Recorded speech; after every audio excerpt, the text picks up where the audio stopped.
Hey guys, this week on the podcast, I'm talking about a book that is actually 33 short stories. They're incredibly sharp and visceral windows into the lives of women and the subjugation they have faced.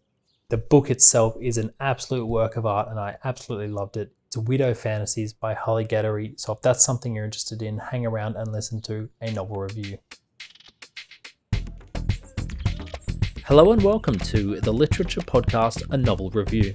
My name is Seamus, your host, and together we will discuss, dissect, and explore the wonderful world of literature. And the wonderful world of literature is a vast and dense jungle. So let's start making our way through, one book at a time.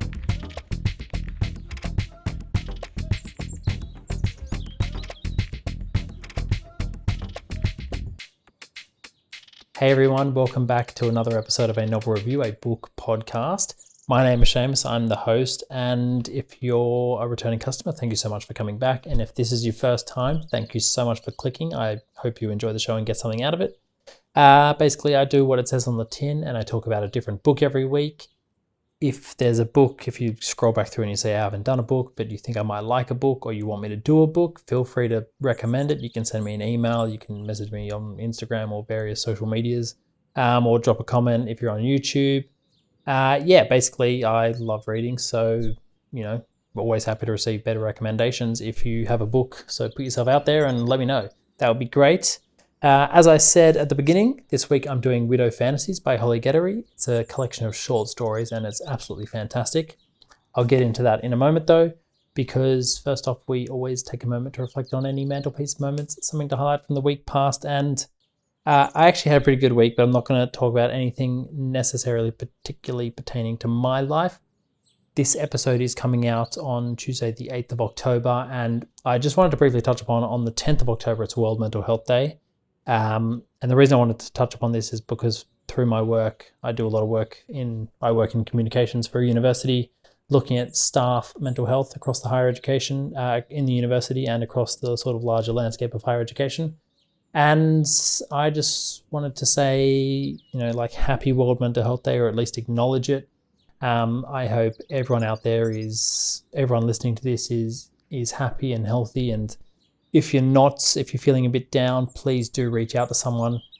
I know people would much rather that than the very sad alternative that sometimes is led to.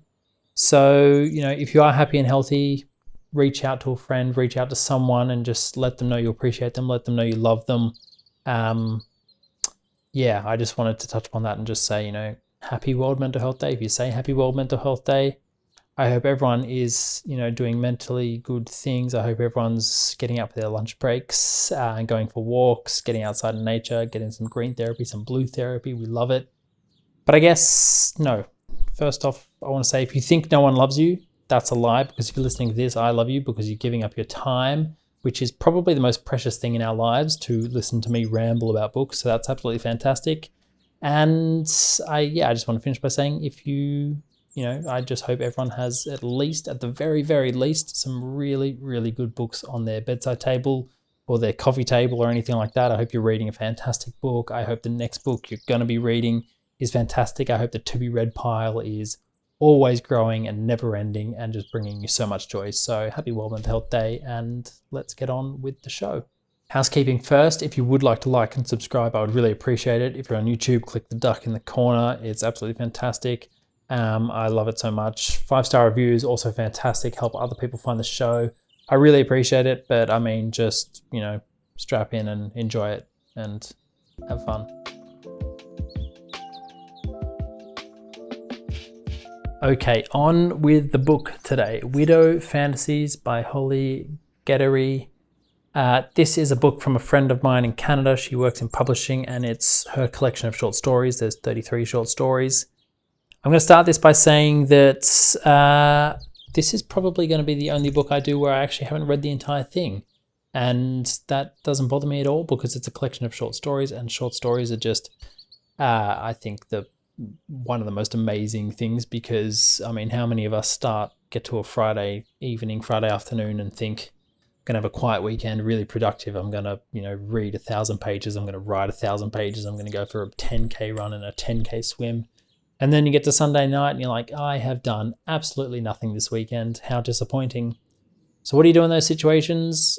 On 5 p.m. on Sunday afternoon, you turn to some short stories and read a few short stories to make yourself feel better about the fact that you have achieved nothing over the weekend. And that's why I love short stories, because they're open and shut. They're not necessarily beginning, middle, and end. Sometimes they're just a middle, just a quick, brief snapshot into a life. You're often left wanting more, and this is often the case in this because that's just kind of how short stories go. I've read, I think, eight or nine. I'm going to briefly touch upon 3, and then I'm going to actually read one of them and break that down a bit more, just to sort of give you more of an insight into the writing style, into what is being done here, everything, all the juicy stuff, basically. So yeah, I spoke about the book a few weeks ago when I first received it. The book itself is stunning. The paper that is used is just incredible. I don't know how to describe it other than it's kind of like crinkle pressed paper. It just looks incredible. I love the font, but then the cover as well. I mean, it's a beautiful cover, so I absolutely love that. And yeah, I love short stories because I guess, yeah, like I said, they're a great way to sort of delve into literature, but I guess from a really, I guess, snobby, high artistic way, they're really interesting because you've got to do so much in such a short period of time. And for that, I think you can be really kind of critical of short stories because every word should almost be like placed for that exact reason. Because if you're trying to like tell a story in 1,000 words, you're trying to tell a story, get your readers engaged, get them to feel something, and then get them sort of wanting something more when it finishes.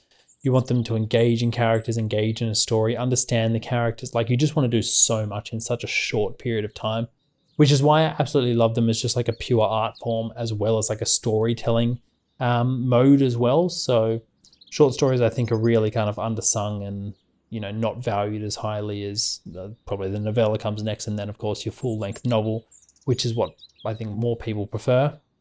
But there is something obviously incredibly important to it. Otherwise, short stories wouldn't exist. And you could go even further and say that's probably what poetry wouldn't exist, because that's even briefer than short stories.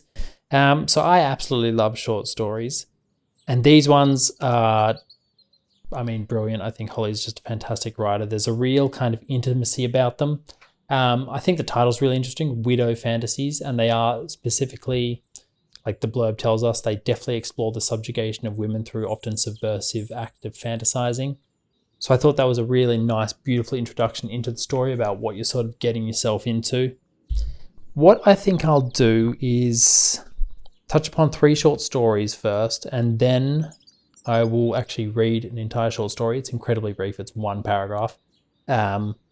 And sort of break that down a bit more. So I read, these are 3, and what I tried to do just for the episode is sort of capture 3 words that sum them up. And I wanted to do this just to sort of highlight how different, the different emotions that I guess come up during these stories. So the first one was called Caviar, and my 3 words were intimacy, isolation, and rejection. I'm not going to tell you any more about it because I don't want to spoil anything, because obviously it's incredibly hard to talk about a short story without spoiling it, because you can probably read the story in the time that it would take to break down and actually tell you what the story is about. The second one was Waved, and that was about loss, distance, and struggle. So we can see the stories are already quite varied based on the words that I'm selecting here. And then Squish Squish was pressure, and then the expectation versus the personal experience. So really varied stories, and that's what I found. None of these stories felt like duplications or sort of, carries on from previous stories. They all felt incredibly individualistic and fresh, which I really, really enjoyed.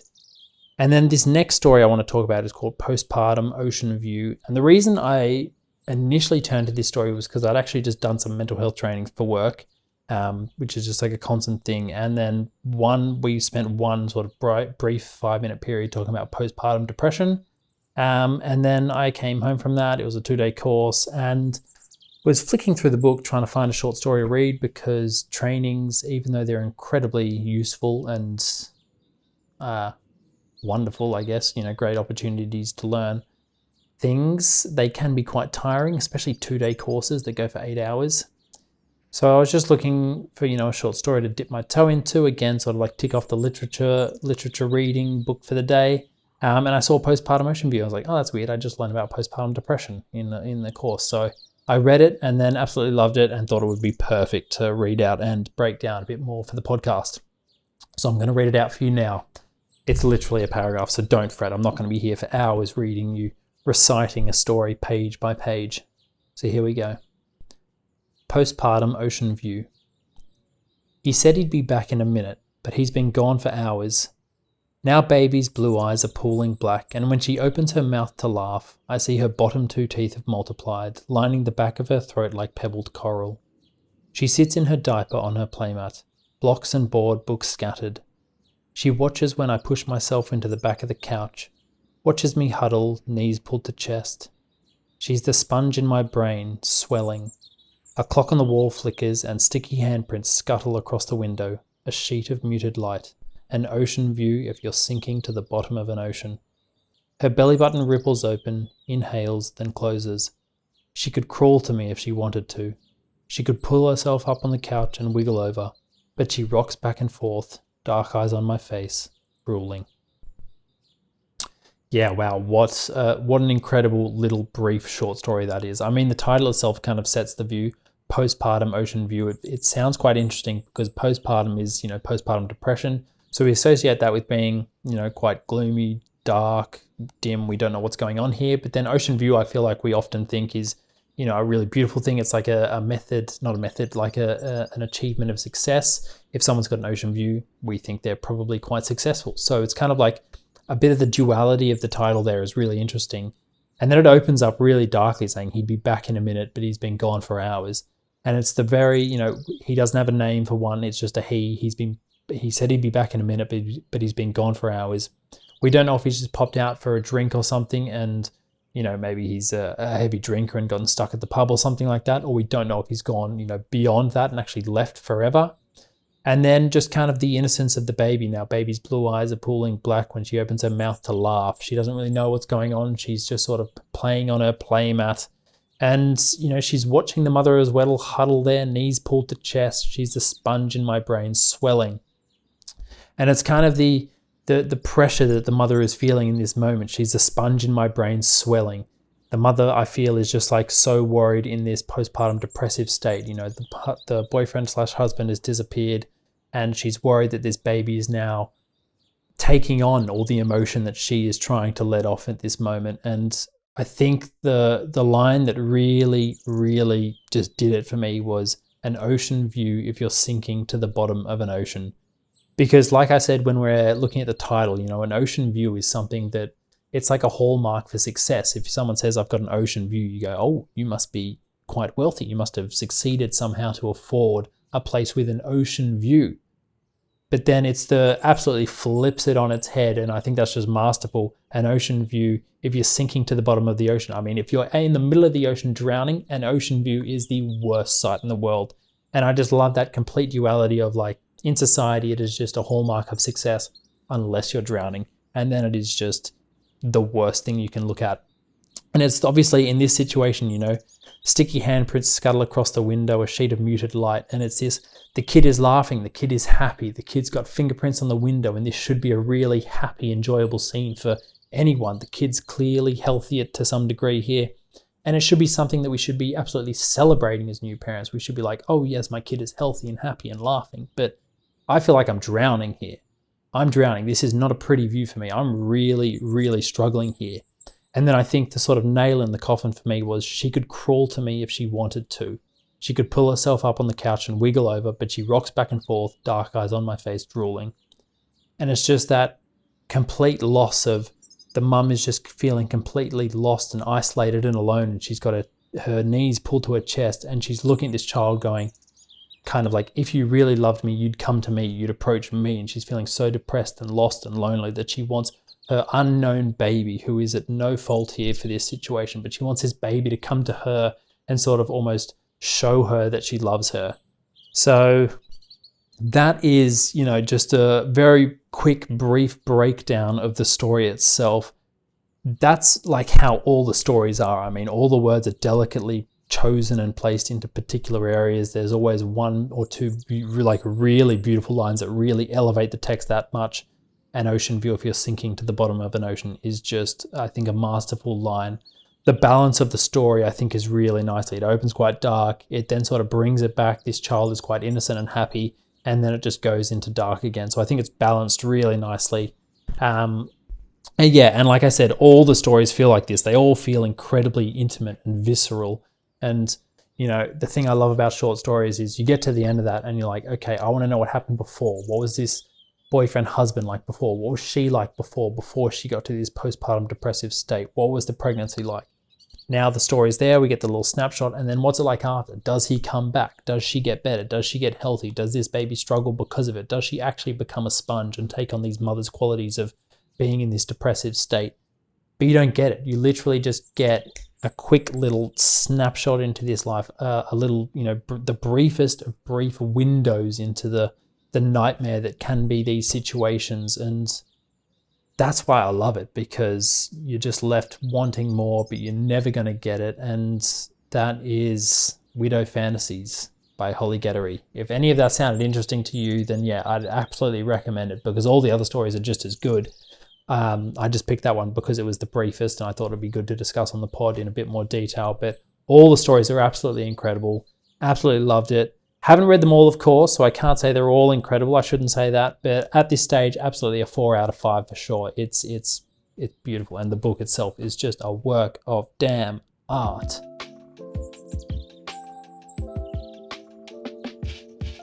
Okay, so what was I reading this week? This week I was reading. Well, I am reading, actually. I'm actually listening to it. I shouldn't even say that. I'm listening to Carrie by Stephen King, which is really interesting because it is my first endeavor into the world of Stephen King. I've never read any of his other books. I've seen a few of the movies. The Shining is absolutely incredible as a film, so I'd like to read that one day as well. But yeah, thought I'd start with Carrie. Bit of a Halloween-y kind of book, I guess.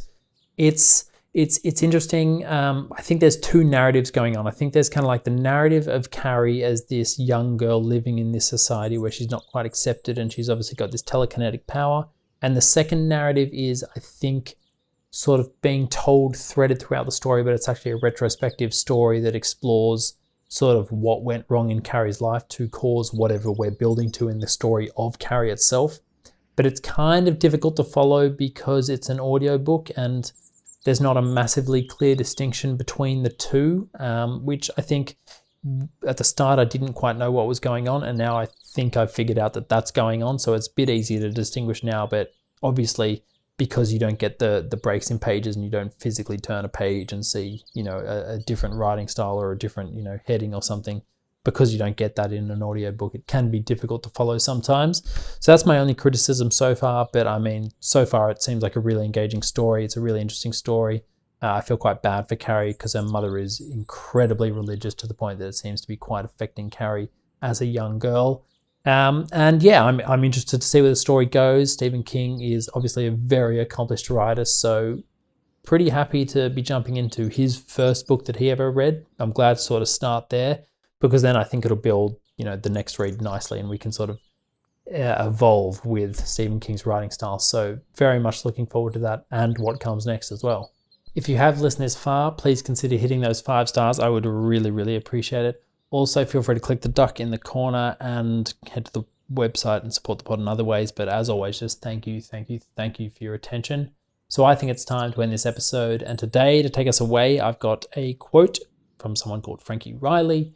And it's a lovely quote from their book, All the Dark Places, and it reads, "I hope one day you believe that you deserve the same love, patience, and empathy that you so freely give to others."